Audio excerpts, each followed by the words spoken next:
Salomón, hace mucho, mucho tiempo que, claro, yo ya tengo 70 años, soy abuelo, pero siempre me he preguntado cómo es mirar el mundo con los ojos de mis nietos o de o de mis sobrinos, Sí, ¿sí? porque Para aumentar como la perspectiva, ¿no?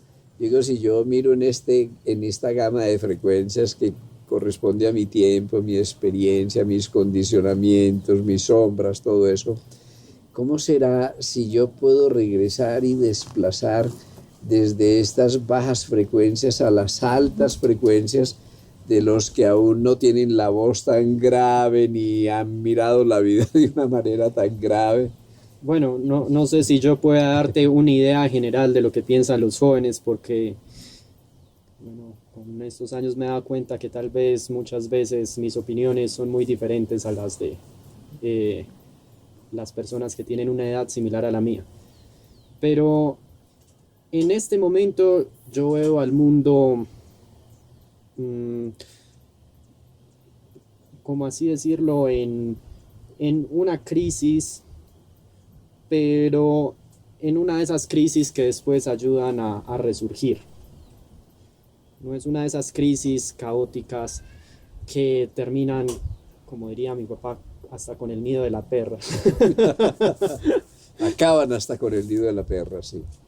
sino una de esas crisis constructivas. Y realmente de las crisis que acaban con el nido de la perra, a algunos les parecerán, pero a otros no. Por ejemplo, ¿qué fue la peste negra? Fue algo terrible que acabó con un gran porcentaje de la población europea y sin embargo nos permitió salir del oscurantismo y llegar a lo que se llamó el Renacimiento. Y por muy terrible que fuera, fue lo que nos permitió eh, comenzar a, a pensar mejor o a pensar. Antes la vida se desarrollaba sin necesidad de usar el pensamiento muy a menudo. Cada cual sabía lo que tenía que hacer y era bastante mecánico. Después de eso empezamos a preguntarnos por cosas más profundas, nos empezamos a inmiscuir más en la ciencia. Ahí fue cuando se empezó, bueno, un poco antes, un poco después con Galileo, a ver la física desde un punto de vista matemático y no teológico. Antes la teología era la herramienta de la física. A partir de Galileo, la herramienta de la física fue la matemática y fue la que permitió que la física pasara de ser algo meramente observativo y cualitativo a algo cuantitativo y útil.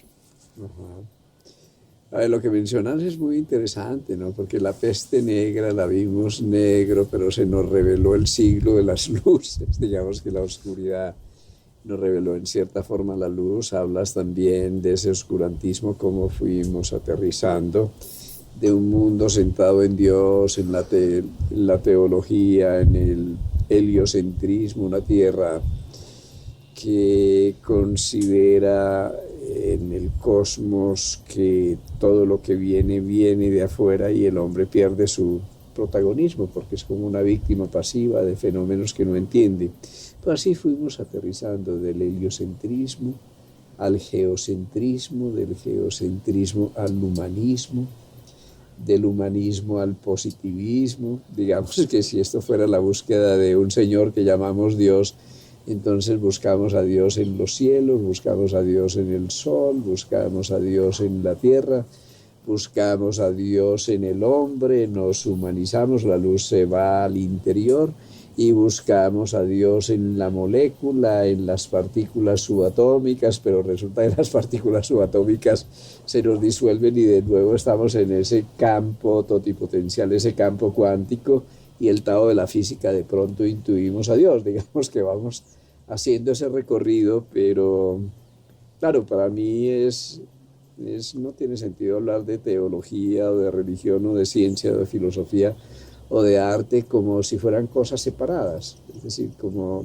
ese es uno de mis, digamos, de mis grandes, yo no sé si cosas negativas o condicionamientos, pero yo no entiendo por qué demonios la ciencia tiene que ser aparte de la filosofía y la filosofía de la religión y la religión del arte y vamos generando capítulos cuando los mismos científicos quieren no separar la energía electromagnética de la gravitacional y esta de las interacciones fuertes o las interacciones débiles, y busca una teoría de campo unificado, por ejemplo. Entonces tú, que yo sé que estás metido en el mundo de la ciencia, que tienes inquietudes por la ingeniería, por la física, todas estas cosas, ¿cómo lo ves? ¿Cómo veo la separación? ¿Cómo ves la separación? A ver, yo te lo concreto más. Hay una cosa que a mí me produce un cierto movimiento interior. Es que la religión haya dejado su antigua posición dominante, pero que la ciencia se haya convertido en el dogma y en la religión de nuestra cultura. De tal manera que lo que no es científico no es, ¿no? Que un hecho si no es científico no es un hecho. ¿Cómo lo ves tú? Ok, yo siempre he pensado que los humanos tenemos una gran necesidad de encontrar una explicación para todo. Siempre estamos con una curiosidad insaciable que nos hace buscar explicaciones para las cosas que incluso no entendemos.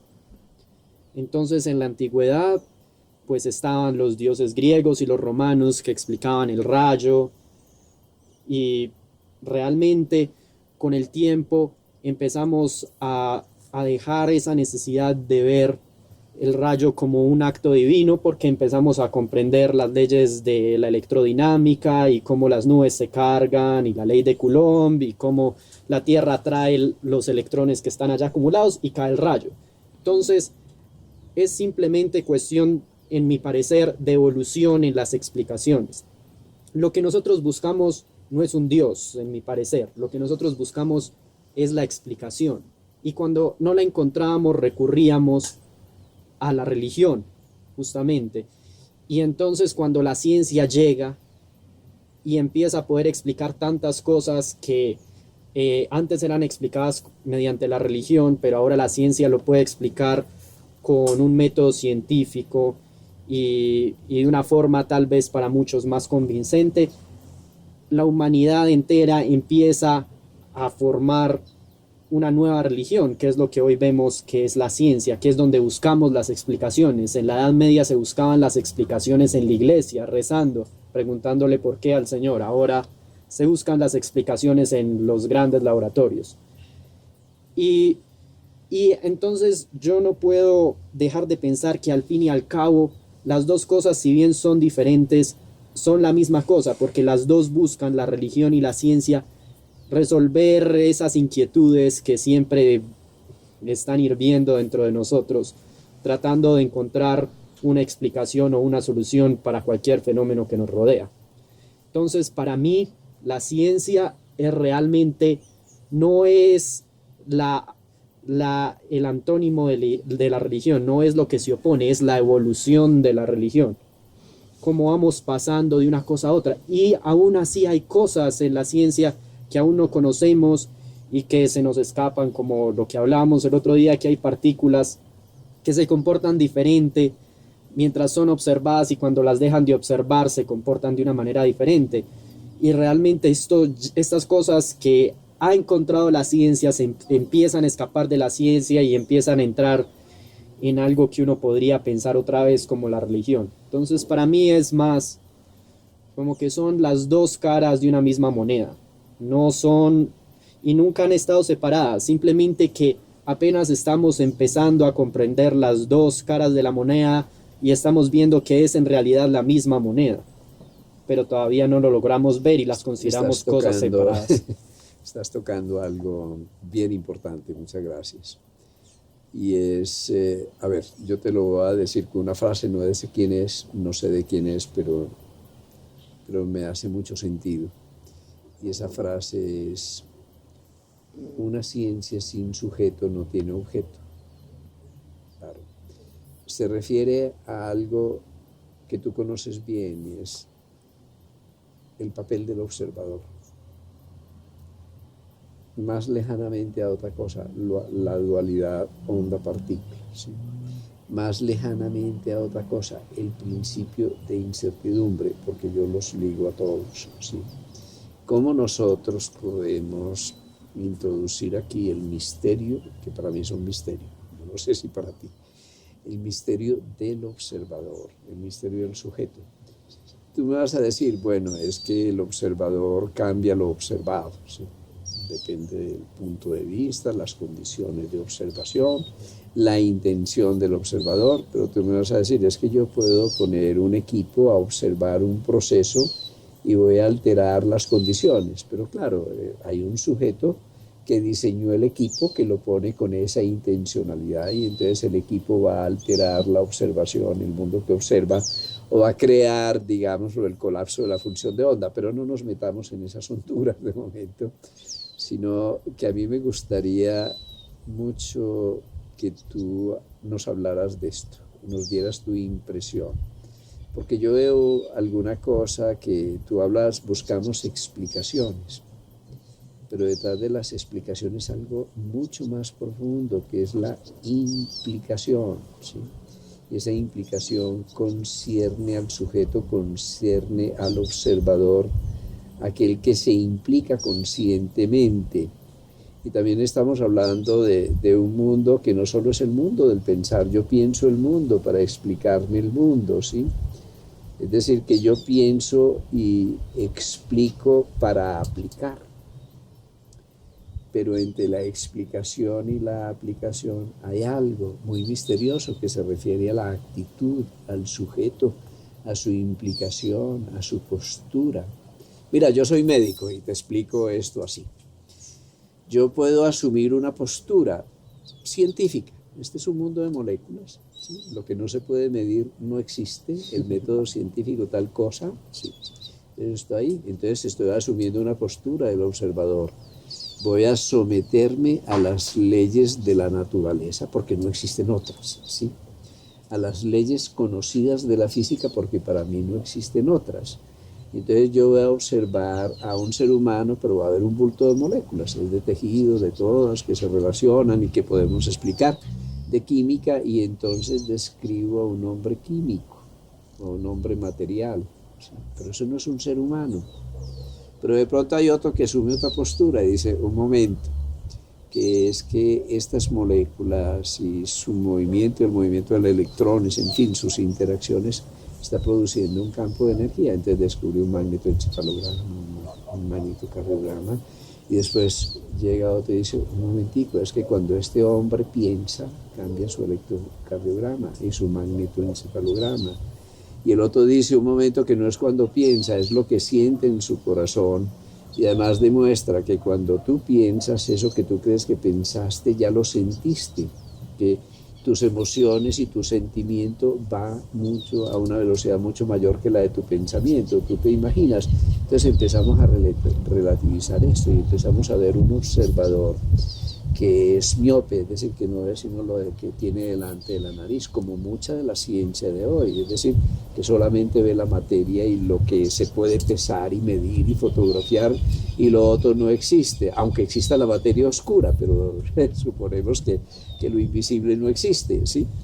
Y así, entonces, ¿cómo vamos a conciliar ese sujeto, esos observadores, con sus múltiples dimensiones, que está afectando también los resultados? Si el electrón se comporta como materia, como onda, si es un electrón, es un fotón, que claro, eso yo no tengo ninguna respuesta para eso, pero me gustaría, desde tu juventud y tu visión más fresca, buscar una respuesta. Bueno, realmente todo en la ciencia no es pesar, medir, observar. Eso es, yo diría, la mitad. La otra mitad... La mitad en la que la mayoría de la gente se queda, ¿no? Exacto. Que eso no es ciencia, sino cientifismo, ¿no? Que es otra cosa, ¿no? El método científico y el experimento y la observación. Pero la otra mitad está en los pensadores, en los que desarrollan nuevos modelos que si bien no pueden ser probados, por ejemplo, la teoría de cuerdas no puede ser probada en ningún laboratorio, pero puede ser probada con la gran herramienta que encontramos, como te contaba, cuando comenzó el Renacimiento, la matemática. La mitad de la ciencia, sí, es ir al laboratorio y comprobar, pero ¿comprobar qué? Lo que se encontró rayando en el papel, o bueno, actualmente escribiendo código en un computador para correr una simulación y ver cómo son las propiedades de una nueva molécula, o etcétera, etcétera. Pero esa primera parte, esa primera mitad, permite crear cosas a través de la matemática y la lógica que, como te digo, no necesariamente tienen que poderse pesar, medir o observar en un laboratorio, como es la teoría de cuerdas. Y es cierto que el método científico exige que para que una teoría sea aceptada, pues tiene que haber observables, tiene que haber cosas que se puedan medir, esos son los observables.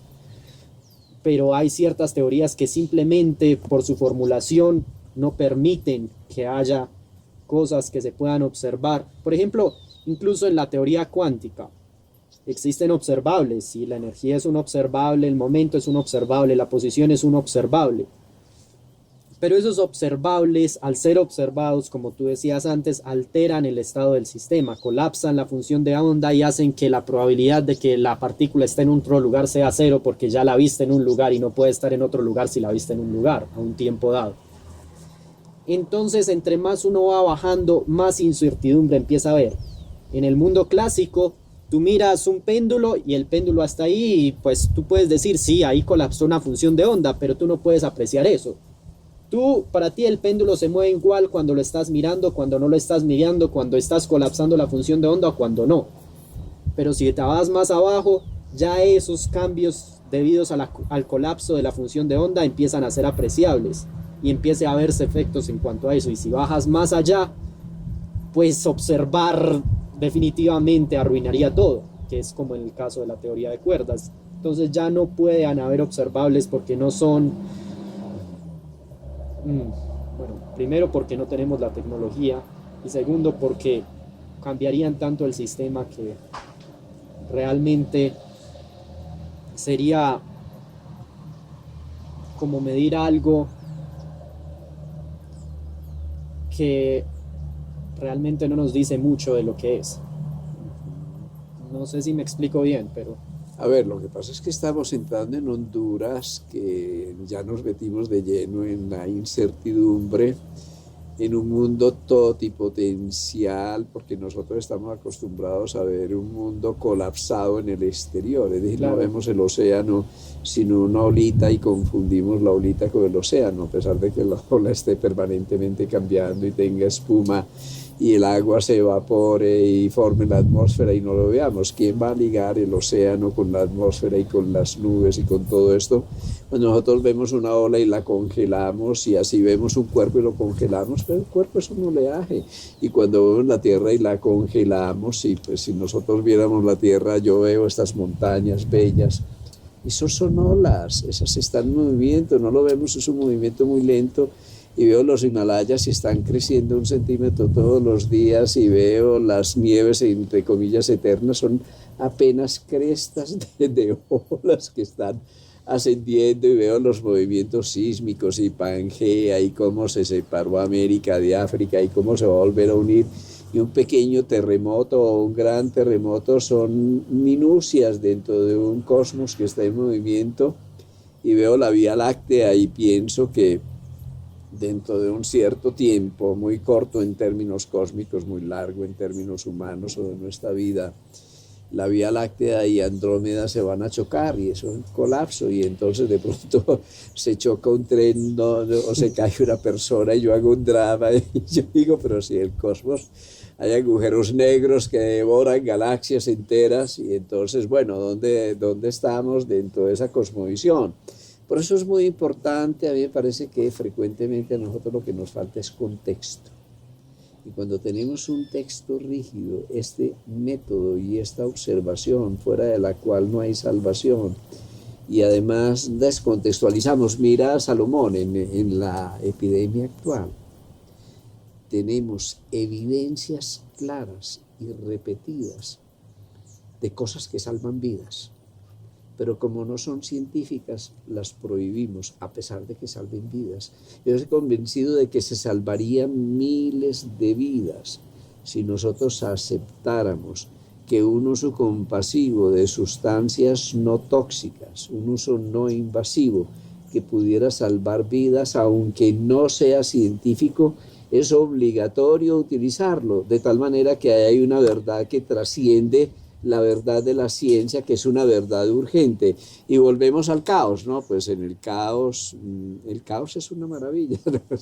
El Bueno, caos no siempre se acaba hasta el nido de la perra, sino que el caos tiene leyes y tiene gérmenes ordenantes y produce emergencias, y frecuentemente el resultado del caos, yo digo que el caos es la matriz del orden, ¿no? Se producen niveles de ordenamiento superior.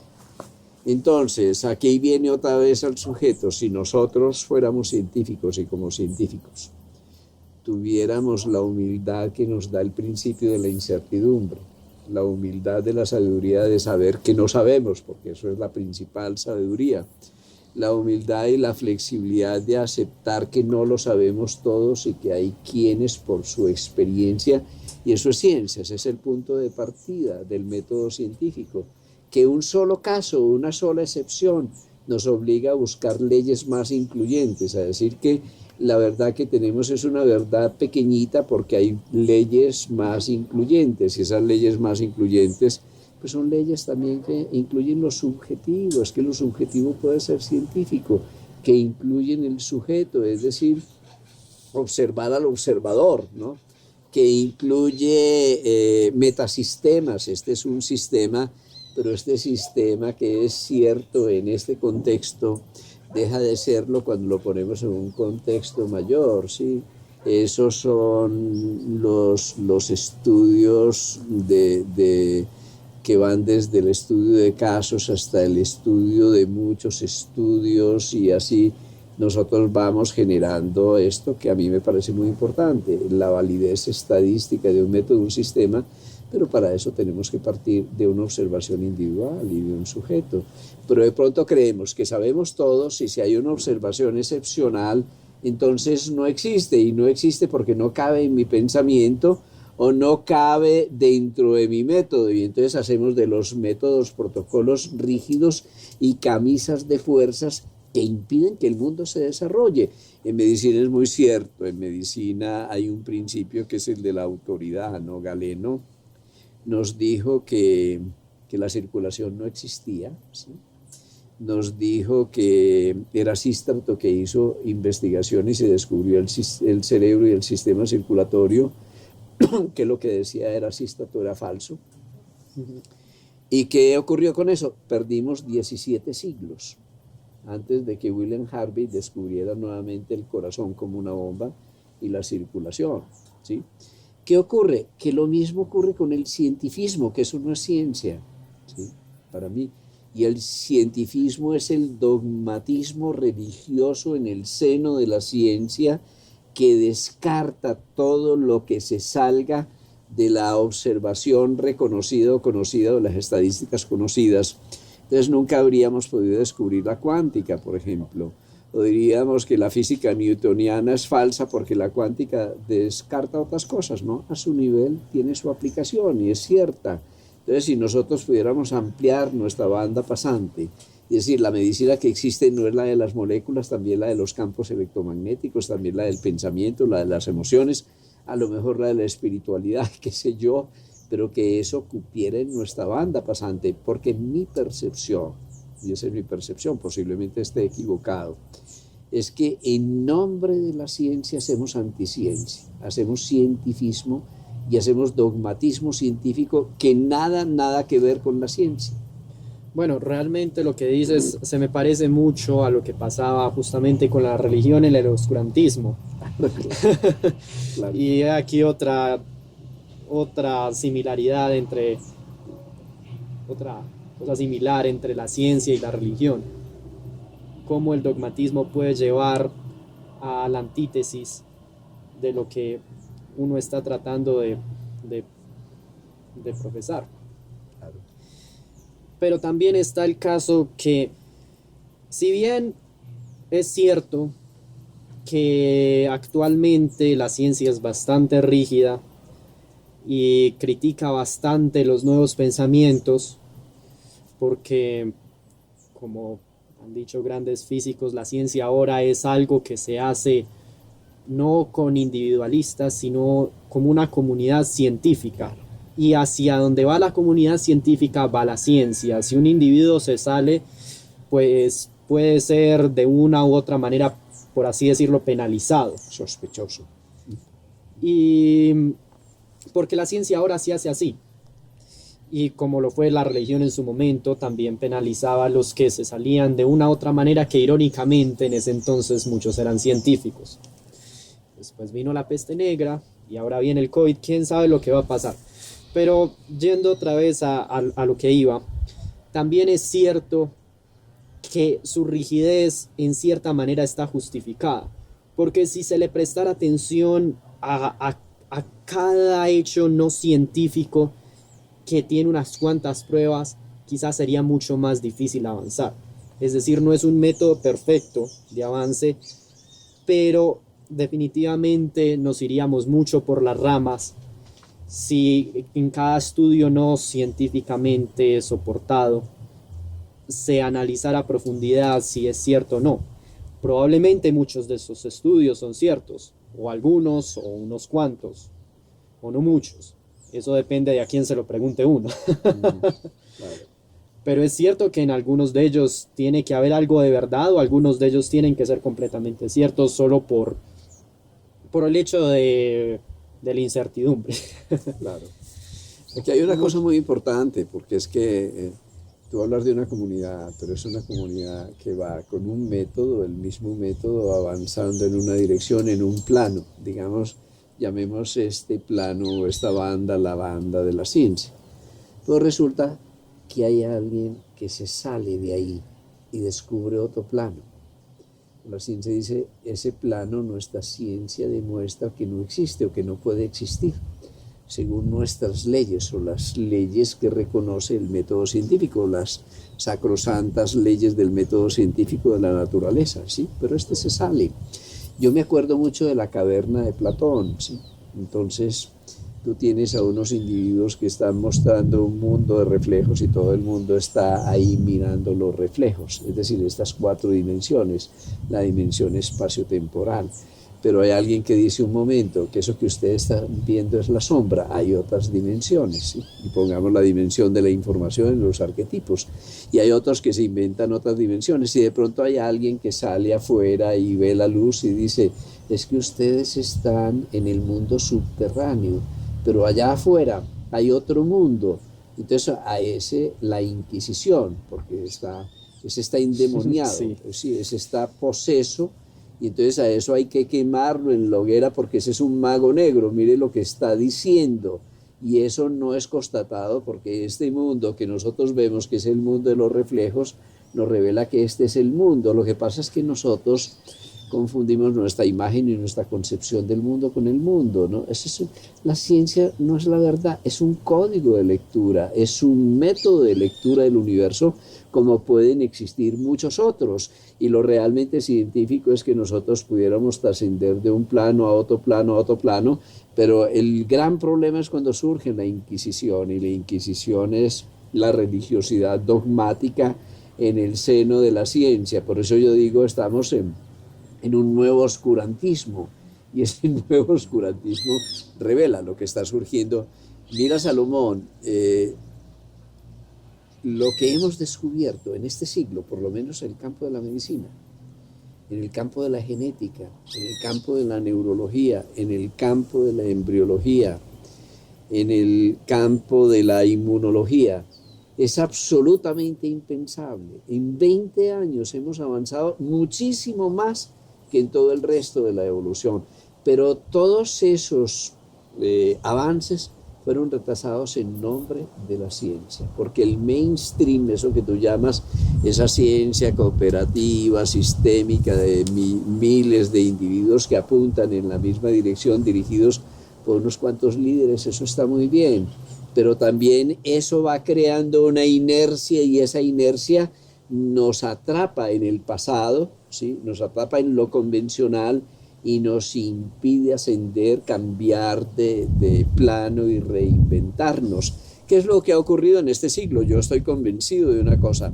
Tú miras el siglo pasado, ¿no? Alrededor de esta época, cuando se da la última de las pandemias graves, primero, cuando se está descubriendo el psicoanálisis, la psicología transpersonal, la teoría de la relatividad, la cuántica, mira cómo en un espacio relativamente corto de 1 o 2 décadas se dan las grandes transformaciones que permiten el desarrollo de la ciencia y la tecnología durante todo el siglo.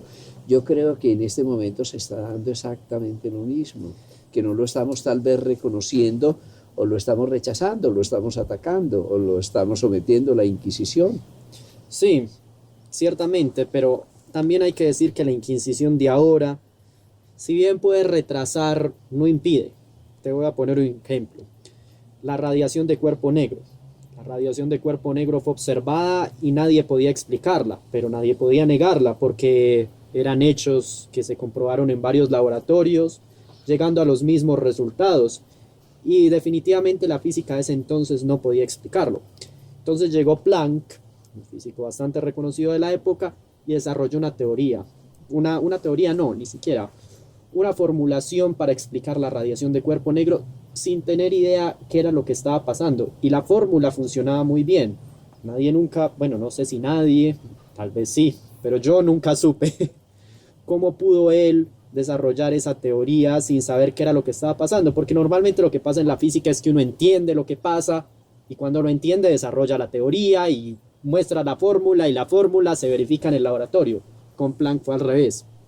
Él mostró la fórmula, dijo que no tenía idea qué era lo que estaba pasando, pero que la fórmula funcionaba muy bien y la fórmula funcionaba excelentemente. Predecía explicaba el fenómeno de radiación de cuerpo negro bastante bien.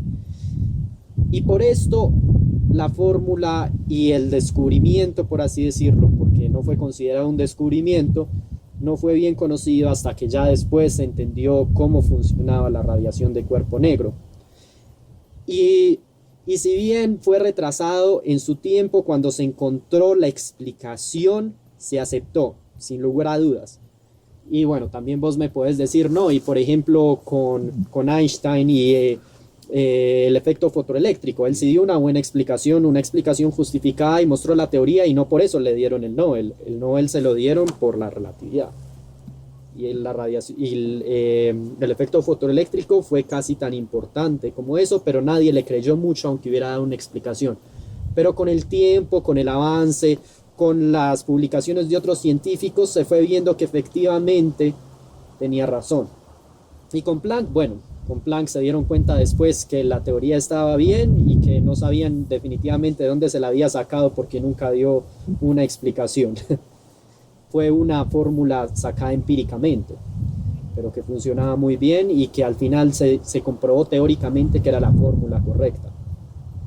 Lo cual no es muy común, pero por otro lado, ¿qué pasa cuando nos vamos, cuando nos dejamos, decimos, sí, esa fórmula funciona muy bien, entonces esa tiene que ser la que es? Pasa lo que le pasó a Ptolomeo. ¿Qué le pasó a Ptolomeo? Él tenía un modelo heliocentrista y funcionaba perfectamente para predecir la posición de las estrellas, los planetas, los usaban los navegantes. Heliocentrista no, geocentrista. Y funcionaba perfectamente. No se equivocaba en ningún eclipse, no se equivocaba en nada, pero era bastante complejo y lo aceptaron porque, bueno, primero la iglesia quería que la Tierra estuviera en el centro y segundo funcionaba muy bien, y si algo funcionaba muy bien, al final todos en el fondo somos muy ingenieros y si funciona muy bien, al final lo que queremos es que funcione y no nos interesa tanto porque funciona. Pero ya después llegó Copérnico y sacó su nuevo modelo. Copérnico no. O sí, Copérnico. Claro. No. Y sacó su nuevo modelo heliocentrista, mucho más simple, que lo explicaba bien otra vez, pero fue negado. ¿Por qué? Porque ya estaban acostumbrados al otro y a pesar de que este era más lógico, porque que los planetas giren así no tiene mucho sentido. Físicamente, quiero decir, cuando uno le hace así a una onda, por así, la onda no gira así, la onda gira así. Claro. Entonces es una trayectoria que era un poco extraña, pero el peso de los años la había inculcado en la mente de los científicos de esa época y era impensable que fuera de otra manera, y aún siendo la verdad la de Copérnico, seguían pensando en la de Ptolomeo. Y ese es el problema de aceptar las teorías cuando no hay una base conceptual, que muchas veces nos lleva a retrasarnos mucho más. Es cierto que el sistema actual lo retrasa los avances, lo retrasa, y sin embargo vemos que los avances son muchísimo más rápidos que cuando usábamos otros métodos como los que usaban en ese entonces y creían en la teoría de Ptolomeo solo porque era vieja y la habían utilizado y había servido muy bien por muchos años. El hecho de que algo funcione no quiere decir que esté bien o que sea cierto. Es ahí el pequeño detalle en la ciencia de hoy en día, y eso lo aprendimos desde entonces. Hoy hay problemas mucho más graves, me parece, ¿no? Que avanzamos más rápidamente, pero hay más inquisiciones, más intereses sesgados, más religiones. Si algo, por ejemplo, afecta a farmaindustria, afecta la concepción meramente química del hombre, si algo, por ejemplo, se aproxima a que la luz, el color, el sonido o algo que no es patentable se puede utilizar en lugar de moléculas químicas. Si, por ejemplo, tú te planteas que una molécula es una portadora de información, que esa información en última instancia equivale a un estímulo electromagnético de determinada frecuencia o rango de frecuencias, y descubre un método alterno, pero eso está afectando lo que puede ser la producción de estatinas, de analgésicos, de antiinflamatorios, todo esto con todo el montaje industrial. Si alguien, por ejemplo, demuestra que hay una energía renovable infinitamente menos costosa y al alcance de todos, si alguien se plantea que pudiera haber motores que funcionan con agua y que libera oxígeno a la atmósfera, eso puede ser cierto, pero es muy peligroso y se va a hacer absolutamente todo lo posible por el tipo de intereses que están en juego. Pero si alguien le plantea a una revista científica del mainstream o de la corriente principal de la ciencia que, por ejemplo, que el agua tiene memoria, eso es una barbaridad, eso lo van a perseguir, ¿sí? Eso lo van a negar de todas las maneras, todas las evidencias, porque eso implicaría que el agua pueda ser un medicamento, que el agua es sensible.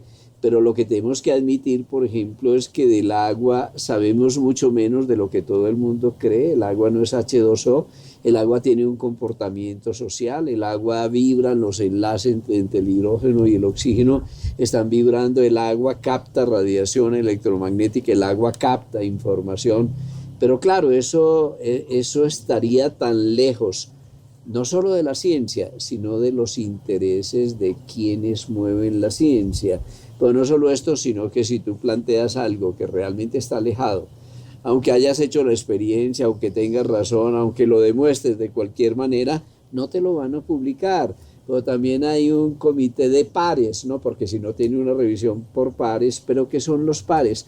Aquellos que saben de lo que tú propones, pero si tú no tienes un par, porque en la revista no existen pares que puedan someter a juicio tu publicación, nunca te lo van a publicar. Entonces tenemos un cuello de botella, y ese cuello de botella es que hay unas cuantas publicaciones científicas que manejan toda la corriente de la ciencia, la enfocan por ahí, y obviamente todo lo que se sale de ese mundo está contaminado y es literalmente perseguido. Yo no creo es porque ahora te sometan al fuego de la Inquisición y te quemen como un brujo, pero sí te someten al fuego del ostracismo y te condenan al aislamiento. Mira, hay unos ejemplos muy interesantes. Galvani descubrió que no solo la química, sino que la conducción eléctrica directa, había una corriente directa en los tejidos vivos. Y Galvani terminó aislado, echado, deprimido, ridiculizado. Un segundo ejemplo, vamos a cosas muy sencillas. Semmelweis. Él, en la época victoriana, en la Viena de esa época, le dice a los médicos: miren, nuestras mujeres parturientas están muriendo de fiebres puerperales. Por las fiebres puerperales es porque ustedes hacen disección de cadáveres y luego, sin lavarse las manos, van a atender los partos. Solución: lavarse las manos. Claro, eso es científico y es muy obvio para nosotros en este momento. Pero ¿qué ha dicho? Terminó en un psiquiátrico. terminó loco, tuvo una muerte rarísima, rarísima, rarísima.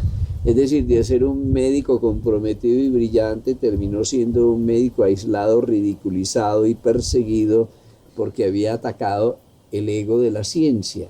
Porque yo me digo, también hay un ego, entre comillas, del científico, del que cree que tiene las soluciones para todos. ¿Cómo nos salimos? Y esa es mi inquietud. ¿Cómo podemos proponer en una cultura como la actual, sin renunciar a la ciencia y a lo mejor de esa corriente que ya viene, pero sin caer en la inercia, cómo podemos ampliar la banda pasante? ¿Cómo podemos hacer que el espíritu de la ciencia impere, ¿no?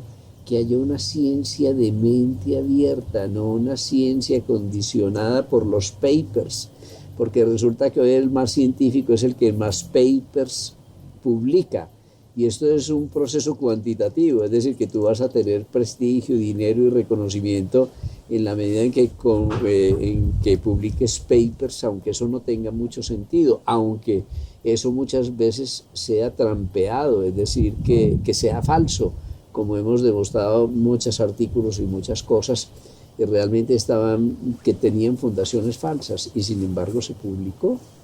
Bueno, estamos ahí. ¿Tú qué piensas de eso? ¿Cómo lo puedo? A ver, si tú a tu edad quisieras hacer un aporte a la humanidad para que eso se resuelva, para que preservemos lo mejor de la ciencia, pero que haya apertura a lo nuevo, ¿cómo lo propondrías? Bueno, como tú decías, lo primero es acabar con justamente eso que comentabas de si se inventa un motor más eficiente que saca oxígeno, ¿cómo podemos hacer que no sea enterrado por los magnates del petróleo? Pero tristemente yo creo que eso es inherente a la naturaleza humana. El hecho, o por lo menos de algunos individuos, de tratar de estar por encima de los demás a toda costa y tratar de tener el poder sin importar las consecuencias. Y realmente yo pienso que más allá que un problema en el core de los científicos y de la industria y de la economía, es un problema que tenemos los humanos, en nuestra sed por poder y control. Y lo mismo, pero creo que si bien esto es un problema grande y la solución en este momento definitivamente no se me ocurre y no creo que sea fácil, también hay que reconocer que a largo plazo esos grandes imperios caen. Por ejemplo, el imperio del carbón. Cuando era el imperio del carbón, el carbón no quería ni al petróleo ni a la electricidad, le aterraba la electricidad. Y sin embargo ahora, ¿con qué nos están grabando? Con una cámara eléctrica, en una cámara de carbón. ¿Que se demoró mucho? Sí. Que pelearon mucho, pero eventualmente, y que es injusto que haya habido que pelear por algo que realmente no debería haber necesidad de guerra, y la hubo, también es cierto, pero al fin y al cabo me parece que nuestra parte lógica es la que siempre acaba ganando por encima de la parte de la sed del poder, y por eso ahora pues utilizamos la electricidad y no lámparas de gas o de petróleo. En cuanto al mainstream y la dirección, yo lo veo como una masa gigante moviéndose en una dirección, que tiene una masa muy grande moviéndose en una dirección, inercia. Y la inercia es difícil luchar contra ella, cambiar la dirección. Entonces cuando llegan ideas nuevas, las ideas pegan contra esa gran masa y rebotan, y la masa uno creería que sigue en la misma dirección, pero lentamente va girando. Y por eso ahora, tú hablabas de... se me olvidó el nombre. De Galeno. No, de Galeno no, del italiano. Ah, de Galvani. Del Galvani. Bueno, en su momento fue ridiculizado, pero ahora sus ideas son aceptadas, porque muchos otros vinieron de esa dirección chocando contra la gran masa y eventualmente cambiaron su dirección. Es cierto que es triste que tengan que ser muchos y que muchos tengan que rebotar. 200 años para darle razón, nada más. Perdimos 200 añitos. Pero aún así logramos cambiar la dirección. Y como te digo, no es algo que yo vea como maldad contra ellos, porque ciertamente llegan muchas piedras y muchas cosas que tratan de cambiar la dirección de todas partes. ¿Y qué tal que esa masa gigante no tuviera inercia y se moviera en la dirección en que cualquier piedra viene? Sería el caos. Sería un caos muy grande. Entonces por eso hay necesidad de varias piedras que vengan, y es verdad que es triste que ver que muchas de esas piedras, pues diciendo piedras me estoy refiriendo a científicos, tuvieran razón y fueran despedidas en la dirección contraria y alejadas de esa gran masa. Pero yo creo que ellos ahora estarían felices de ver que esa gran masa se está moviendo en la dirección en la que ellos venían. Muy bien, sí, ahí hay que salirse de de los pequeños límites de la vida humana, pensar en un sentido más transpersonal, más cósmico, porque en el límite de una vida dramatizamos.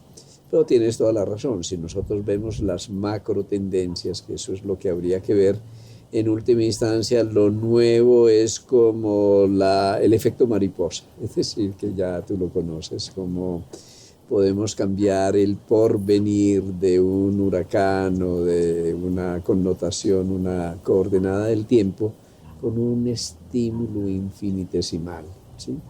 Y de eso se trata, y de hecho nosotros lo vemos en la vida, ¿no? Tú eres una gran masa, miles de millones de células, trillones de células, pero de pronto con una caricia, con una frecuencia electromagnética adecuada en el punto correcto, se genera un cambio en el sistema que corresponde a la ley de Ade, es decir, que nosotros siempre tenemos ventanas de intensidad y de frecuencia que son capaces de cambiar el momento magnético del sistema, es decir, la totalidad del sistema.